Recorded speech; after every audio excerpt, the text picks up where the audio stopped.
This is Euro 1421, the beautiful game with swords, and you thought Stuart Pearce was brave.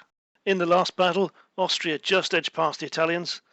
Now Philip the Good's Burgundian Netherlands takes on Portugal's King Juan. Portugal's King John I. Looking at the head-to-head, the Belgians packing the midfield with heavy spearmen, and the Portuguese going for heavy impetuous knights up front. And it's over to Bevan and John at the battlefield. Nice to see the two team sheets. Quite a lot of interesting variation. The Belgian team have deployed their strikers on the right, with the impact knight slightly in from the wing. Light infantry have been deployed to absorb shots. The captain is in the centre with a solid defensive line of heavy spears, and a group of polearms in the centre. The bowmen are deployed to give a shooting threat from the left wing. The Portuguese have deployed bowmen on the right. The foot knights and heavy spearmen give a good defence, marshalled by the captain.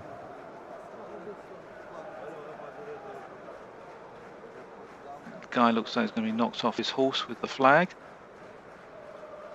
The impetuous strike force is kept back out of trouble, and the fast light cavalry are on the left wing. And we're starting the game now. The Portuguese seem to be kicking off.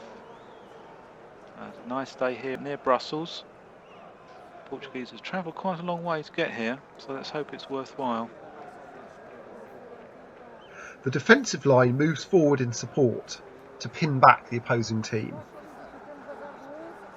And here are the Portuguese, also usually having a bit of trouble with the Spanish. I think they're under Spanish occupation at the moment. Clearly, again, looking forward to better days in their country's history, hopefully starting off with this tournament.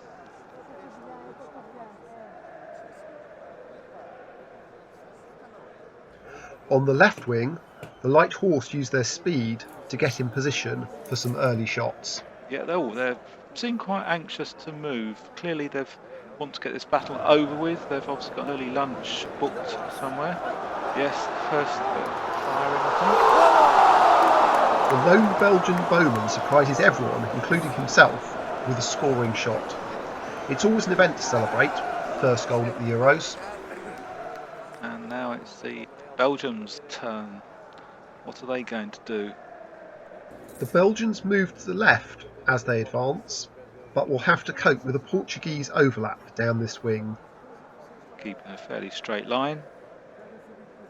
The Belgian captain is expecting to dominate the centre of the field with his defensive line.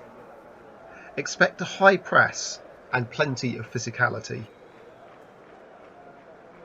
Oh, some Portuguese deciding they've had enough. Teasing the Belgians, so they're going back. On the right wing, the knights chase away the light horse to open up space for some attacks. Oh, again, moving. Oh, clearly want to get to blows of the Portuguese without any delay. I hope their manager's given them a good briefing as to what they should be doing. Some exchange of firing. Both sides get some shots away, but the Belgians will be the happier side as they lead 2-1. Quite a good crowd here today, watching from afar. Always a bit risky watching these battles as a spectator, because sometimes you find yourself drawn into the fighting, which can have dire results. That's some clever manoeuvring from the Portuguese as they look to pin the Belgian defence and exploit the space on the wing. Their bowmen have a great chance to register some scoring shots now. And the Portuguese are coming up quite close. I think they obviously want to have a bit of a punch up. The Portuguese attack is unleashed to hit the Belgian strikers, and the light horse rally the earlier shot that they took. After the earlier excitement, both sides have got their defences sorted now, and no more shots hit the target. Really, a few verbal insults exchanged there. The Belgians rally their bowmen, and push forward into the Portuguese line. And oh, there's some Belgians trying to get round the side of the Portuguese. That's a bit of a low trick. The polearms unit moves forward ready for a side tackle to take out some heavy spearmen. The rest of the defence and the captain move forward to support the strikers, who are preparing to break up the forthcoming attack by the Portuguese impetuous knights. Belgian cavalry moving forward. The players on the far side are losing focus as more shots rain in, but no hits.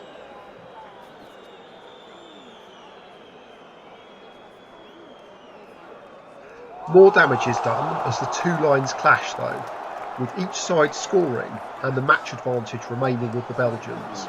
But at 2-1 that can easily change. And what's these Portuguese knights going to do now? Oh, they don't hold back. In they go. The Portuguese launch their attack exactly as the coach planned, and the knights thud together in an extraordinary melee of humans, horses and metal. And some more Portuguese cavalry turning round and coming back. Clearly not had enough. The light horse are brought up in support, with the Belgians now overlapped on both flanks. Can they break through the centre of this unusual Portuguese formation? And the Portuguese commander is getting involved. I hope he doesn't regret that. The captain leads a brutally premeditated strike on the Belgian bowmen, cynically aiming to stop the shots by putting them into the medical tent. Both teams are fully engaged now, and gaps will start to open up. I think the referee's going to have a terrible job keeping order in this game because there's two distinct areas of fighting at the same time. Let's hope that the VAR won't be called into use too much. It tends to spoil the games. And fighting going on there, and the Belgians have taken a little bit of a beating. And their bowmen are taken out of the game. Oh dear, there's more Belgians going. The polearms get their attack in, and those spearmen are battered. There's no other word for it. And there's plenty of blood going on. A lot of blood. The Belgian centre moves up, and it's clear they plan to engineer more 2-on-1s with the Portuguese defence. The Belgian captain moves over to rally the knights and keep them in this contest. Belgians employing that side-on tactic again. It's clearly something they've been thinking about quite a lot in their coaching sessions. They've clearly been practicing. The knights hit back in some style, with the Belgian score increasing by 2 in rapid succession. Some Portuguese infantry having been sneakily attacked in the side, in the flank have had enough and they're running away. Let's get back to their hotel to see if they can get the deck chairs around the pool quickly. The polearms have taken some Portuguese out of the game and pushed forward, causing more damage to the defensive line. The Belgians have seized back the advantage and lead 6-4. And where they go? Where's that Portuguese guy going to? He's got a bit of a plan. The Portuguese are now behind the Belgian defence on both sides of the pitch, and one wonders how much longer before they put this issue out of doubt. Ah, that's interesting. I think it's a Portuguese having a go in the side as well. Clearly been watching the Belgian tactics. The Portuguese captain is leading his foot knights into the side of the Belgian defence. The game has disintegrated into little battles across the field, and it's the side with the most resilience that's going to win now. A shot from the light horse crossbow comes to nothing.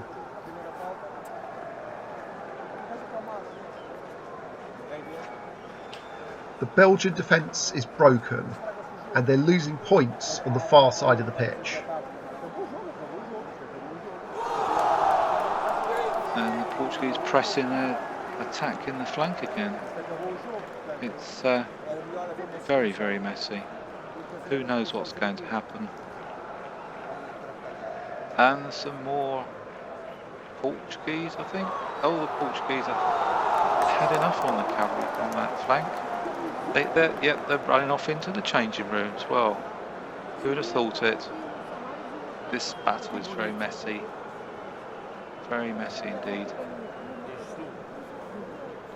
And there's plenty of scoring going on.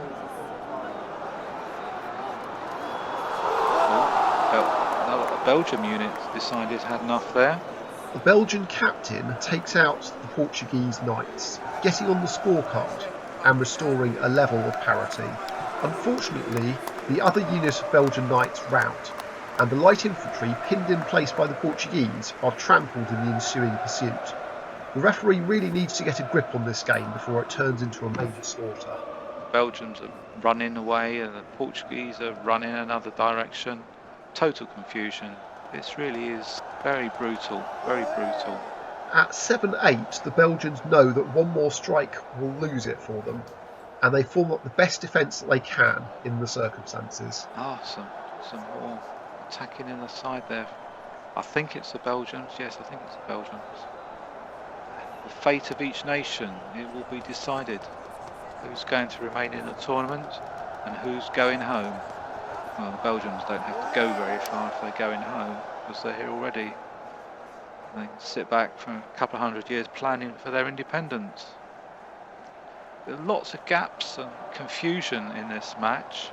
How the coaches are going to make any sense of this after the game for future tactics. I think it must be getting fairly near the end of the match now. Both sides are getting very tired and disjointed. The Portuguese captain strikes another hit on the Belgians.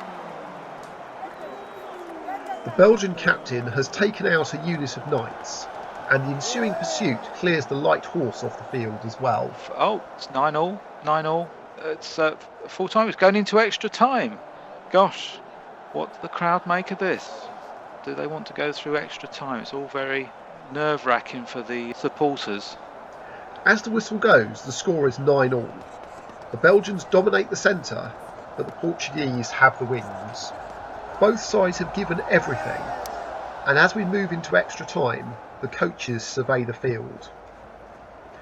With no extra resources to call from the benches, it will be settled by the team that can dig deep into their fitness. The Portuguese rally their bowmen.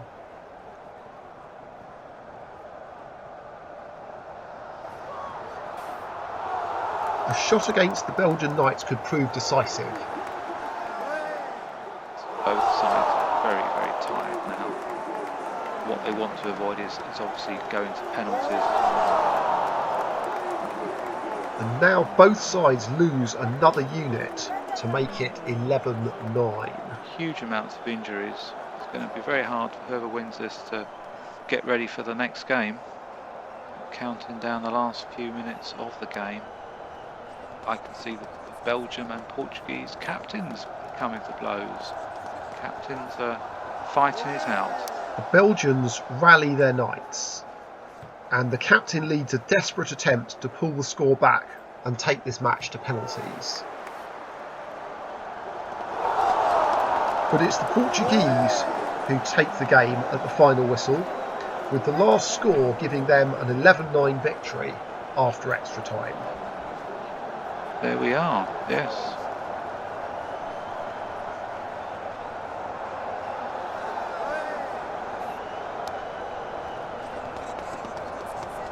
Back to Steve in the studio.